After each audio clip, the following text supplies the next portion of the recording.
Hello students, welcome back. आज हम लोग बात करेंगे रिकंस्ट्रक्शन ऑफ कंपनीज के बारे में।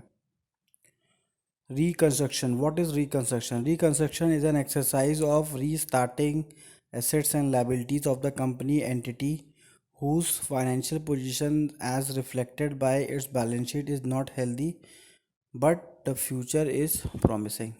तो ऐसी कंपनी के रिकंस्ट्रक्शन किए जाते हैं जिनका प्रेजेंट स्थिति बहुत अच्छा नहीं है। एसेट्स लाइबिलिटीज़ की हालत बहुत ज़्यादा ख़राब होती है। ठीक है, बहुत सारी लाइबिलिटीज़ कंपनी के पास होती हैं और एसेट्स बहुत कम होते हैं। और कंपनी को अब हम लोग रिकंस्ट्रक्ट करते हैं ताकि उसका फ्यूचर अच्छा हो सके। तो ऐसी कंपनी का ही करते हैं जिन पे हमको भरोसा होता है कि हाँ, फ्यूचर में ये कंपनी अच्छे से वर्क करेगी। तो उस कंपनी का हम लोग रिकंस्ट्रक्शन करने का प्लान करते हैं। This exercise is done to gain the confidence and the different stakeholders, creditors, lenders, customers, stakeholders whose support it is required for the revival of the operation। तो यहाँ पे जो हम लोग जब हम लोग प्लान करते हैं रिकंस्ट्रक्शन का, तो हम इसलिए करते हैं ताकि हमारे जो भी स्टेक होल्डर्स हैं उनके अंदर एक कॉन्फिडेंस बिल्डअप हो जाए।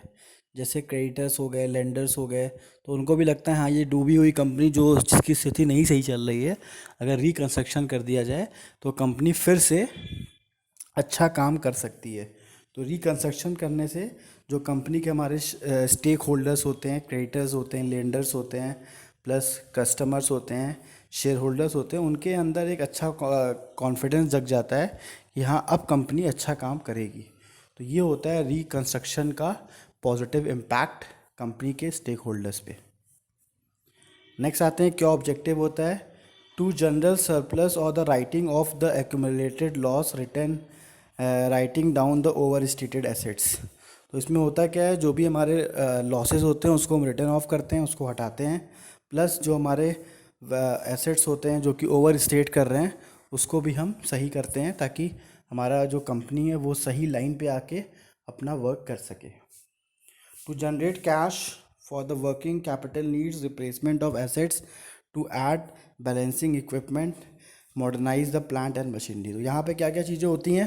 आप अपने कैश को मतलब वर्किंग कैपिटल को बढ़ाते हैं और साथ ही साथ नए एसेट्स रिप्लेस करते हैं, अच्छे एसेट्स को बिजनेस में लेके आते हैं, और साथ ही साथ जो इक्विपमेंट्स होते हैं उसको चेंज करते हैं और अपने प्लांट को मॉडर्नाइज करते हैं, टेक्नोलॉजी को इम्प्रूव करते हैं ताकि आप अब फ्यूचर में अच्छे तरीके से वर्क कर सकें। तो ये फ़ायदा होता है रिकंस्ट्रक्शन करने का। टाइप्स हो गया, क्या टाइप्स होते हैं रिकंस्ट्रक्शन के? तो एक्सटर्नल रिकंस्ट्रक्शन होता है, इंटरनल रिकंस्ट्रक्शन होता है। अब इसको और डिटेल में पढ़ेंगे हम लोग। एक्सटर्नल में क्या होता है? The term external reconstruction means the winding up of the existing company and registering itself in the new one after the rearrangement of the financial position. तो एक्सटर्नल रिकंस्ट्रक्शन में क्या होगा, उस पर्टिकुलर कंपनी को हम बंद करके एक नई कंपनी का रजिस्ट्रेशन कराते हैं और फिर उसमें काम करते हैं। तो ये होता है हमारा एक्सटर्नल रिकंस्ट्रक्शन, मतलब बाहरी तरीके से हम रिकंस्ट्रक्ट करते हैं, मतलब एक नई कंपनी बना के उसी कंपनी के एसेट्स को, लाइबिलिटीज़ को यूज़ करके एक नई कंपनी बना के चलाते हैं। Thus, there are the two aspects of the external reconstruction, one winding up of the existing company and another rearrangement of the company's financial position. Such arrangement shall be approved by the shareholders and the creditors and shall not be sanctioned by the shall be sanctioned by the National Company Law Tribunal. Such a step usually involves the writing off of the debit balance of the profit and loss account, elimination of the fictitious assets if any for the balance sheet and the consequent readjustment of the capital। तो ये जो external reconstruction होता है, ये हमको सबसे पहले मतलब कंफर्मेशन लेना होता है किससे? शेयर होल्डर से, क्रेडिटर से, और साथ ही साथ नेशनल कंपनी लॉ ट्रिब्यूनल से। अगर वो हमें ऑथराइज करती है, अप्रूव करती है, तभी हम एक्सटर्नल रिकंस्ट्रक्शन कर सकते हैं। तो इसमें होता क्या है, जो भी हमारा लॉस जा रहा है उस चीज़ को पूरा फिर से हम हटाते हैं और फिर नए सिरे से कंपनी को स्टार्ट करते हैं। लेकिन बिना इनके अप्रूवल के आप एक्सटर्नल रिकंस्ट्रक्शन नहीं कर सकते। या आपने अपनी पुरानी कंपनी को बंद करके नई कंपनी स्टार्ट कर दी, इसके लिए आपको अप्रूवल की ज़रूरत होती है, जो कि आपको नेशनल कंपनी लॉ ट्रिब्यूनल देती है इस चीज़ को करने के लिए। अब आते हैं, बात करते हैं इंटरनल रिकंस्ट्रक्शन की। Internal reconstruction mean the resources undertaken to make necessary changes in the capital structure of the company without liquidating the existing company.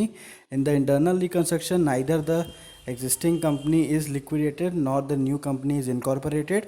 It is the scheme in which the efforts are made to bail out the companies from the losses and put it in a profitable position. तो यहाँ पे क्या होता है, ना तो कोई नई कंपनी बनती है ना तो कोई कंपनी बंद होती है, वही कंपनी को हम आगे बढ़ाते हैं और उसके प्रोसेस को आगे बढ़ाते हैं, उसमें कुछ चेंजेस करते हैं, कुछ नई टेक्नोलॉजी, कुछ नए इक्विपमेंट्स, कुछ नए प्लान्स, कुछ नए प्रोसेस को ला के बिज़नेस को नया बनाने की कोशिश करते हैं और उसी बिज़नेस को चलाने की कोशिश करते हैं। It is a scheme in which the effort are made to build out the companies for the losses and put in the profitable position. Internal reconstruction of the company is done through the reconstruction of the through the recognition of the is share capital.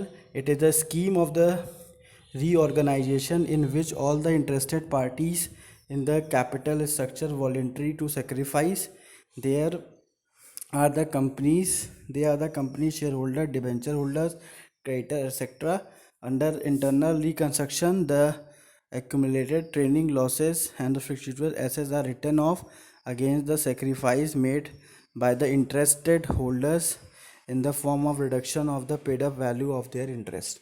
यहाँ पे होता क्या है, आपस में ही जो हमारे creditors होते हैं, शेयर होल्डर्स होते हैं, वो सेक्रीफाइस करते हैं अपने पैसे को और कंपनी को हेल्प करते हैं रिकंस्ट्रक्ट करने के, अपने आप को जो पैसा क्रेडिटर का बकाया होता है वो सेक्रीफाइस, चलो अच्छा उतना पैसा हम नहीं लेंगे, ताकि कंपनी इस्टेब्लिश हो जाए, कंपनी स्टार्ट हो जाए।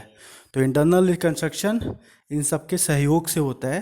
तो यहाँ पे ऐसा कुछ नहीं है कि हमको ट्रिब्यूनल से कंफर्मेशन लेना होता है। यहाँ पे बेसिकली हमारा जो मेन बैकअप होता है वो हमारे डिबेंचर होल्डर्स होते हैं, हमारे शेयर होल्डर्स होते हैं, हमारे क्रेडिटर्स होते हैं। वही अपने एसेट्स को, अपने पैसे को सेक्रीफाइस करते हैं ताकि एक नई एक जो कंपनी है वो सही तरीके से वर्क कर सके। यहाँ ना तो नई कंपनी बनेगी ना तो पुरानी कंपनी बंद होगी, वही कंपनी को हम लोग इस्टेब्लिश करते हैं और उसको चलाते हैं। तो ये होता है हमारा इंटरनल रिकंस्ट्रक्शन। अब इसको समझने के लिए इस चार्ट से और ज़्यादा क्लियर हो जाएगा। पहला क्या है, इंटरनल में internal reconstruction refers to the method of corporate reconstructing where the in existing company has not liquidated in the form of new one. और एक्सटर्नल में external reconstruction is the one in which the company undergo the reconstruction in the liquidation and take over the business of the existing company. तो पहला internal में क्या होता है कि आपकी एग्जिस्टिंग कंपनी एग्जिस्ट करती है, आपको उसमें खाली कुछ चेंजेस करने होते हैं। और एक्सटर्नल में क्या होता है, वो पूरी कंपनी ही बंद हो जाती है, एक नई कंपनी बना के आप अलग से उसका ऑपरेशन करते हैं। New company is form, new company is not form. तो यहाँ पे क्या है, कोई भी नई कंपनी नहीं बनती है इंटरनल में, यहाँ पे एक्सटर्नल में नई कंपनी बना दी जाती है। Balance sheet of the companies contain and reduced, no specific term is use in the balance sheet. यहाँ पे क्या होता है, बैलेंस शीट में जो भी प्रॉब्लम है, बहुत सारे क्रेडिटर हैं तो क्रेडिटर कम कर दिए जाते हैं। तो यहाँ पे जो अपने लोग होते हैं, क्रेडिटर्स होते हैं, जो स्टेक होल्डर्स होते हैं, वो सेक्रीफाइस करते हैं और उनके वजह से यहाँ पे रिकंस्ट्रक्शन पॉसिबल होता है। लेकिन यहाँ पे ऐसा कुछ नहीं होता, यहाँ कंपनी ही बंद करके एक नई कंपनी ओपन की जाती है। Capital is reduce and the external liabilities holders wave there claim. तो यहाँ पे क्या होता है, कैपिटल रिड्यूस हो जाता है और जो एक्सटर्नल शेयर हमारे जो भी क्लेम्स होते हैं वो ख़त्म हो जाते हैं, वो लोग खुद से अपना क्लेम ख़त्म करते हैं। क्रेडिटर खुद से कहते हैं ठीक है अच्छा हमको पेमेंट मत करो, आप कंपनी को चलाने की कोशिश करो। No reduction in the capital, यहाँ पे कुछ भी ऐसा कुछ नहीं होता, यहाँ पे सब कुछ नए तरीके से हम इस्टेब्लिश करते हैं। Approve to the court is must, internal reconstruction में कोर्ट का अप्रूवल लेना होता है और इंटरनल रिकंस्ट्रक्शन में कोर्ट का अप्रूवल मस्ट होता है और एक्सटर्नल में not the court is required. तो यहाँ पे कंपनी बंद करने की बात हो रही है, ठीक है, लेकिन ऑर्डर्स जो होते हैं वो एक्सटर्नल में आपको ट्रिब्यूनल ही देता है, बिना आप ट्रिब्यूनल के ऑर्डर के एक्सटर्नल रिकंस्ट्रक्शन कर ही नहीं सकते हैं, ठीक है। तो इस पॉइंट को आप एलिमिनेट कर सकते हैं, लास्ट पॉइंट जो आपका है, ठीक है। तो यहाँ पे जो एक्सटर्नल रिकंस्ट्रक्शन होता है वो ट्रिब्यूनल के बिना पूछे नहीं कर सकते आप, लेकिन इंटरनल वाला आप कर सकते हो क्योंकि यहाँ पे आपस में ही सबकी सहमति होती है। थैंक यू स्टूडेंट, हमारे चैनल को प्लीज़ सब्सक्राइब करिए।